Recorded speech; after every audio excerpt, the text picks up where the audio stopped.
खाने यो मान्छेलाई त म दिन्छु कि के हो भनेको गाह्रो भएको बेलामा हेर खाना थाल्नु ल एक कचौरो मासु दाल यदि पनि के चाहिँ अब खाने 2 पिस मासु छ अब भात तरकारी नै तरकारी छ काउली रे मासु चाहिँ जम्मा 2 पिस म त नखाए काउली बनाएको छु केरो आलुको अचार छ कुखुराको मासु भुटेको छु खाना छ यो पापड पनि दिन्छु एउटा दाल खाने भयो त्यहाँ छ मासको दाल बनाएको छु घिउ हालेर यहाँ उस खाने केरोको झोल खाने भयो खानु मटरको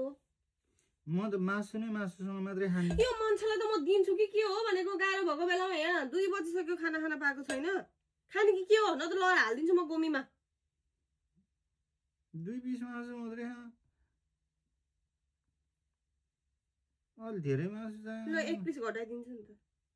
म त खाने ल अर्को 2 पिस पनि घटाइदिन्छु किन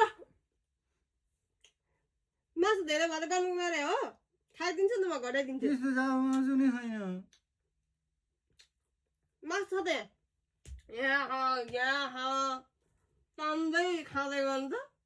खान्छ छिटो म त खाँदिनँ काउरी ल कस्तो नराम्रो बानी निस्ते खान्छु कति नराम्रो बानी यो पत्ता नि तिमीलाई नै हालिदिन्छु पत्ता खानु स्वास्थ्यको लागि राम्रो हुन्छ खानु मासु दाल खानु अब सुँगै भात खाँदै गर्ने मासु यस्तो गर्ने यसरी खाने आइडिया म सुन्काउँछु क्या यसरी सुँग्ने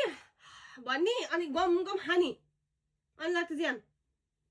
खानु पऱ्यो मासु यहाँ काम गर्नु छैन दाल खान्न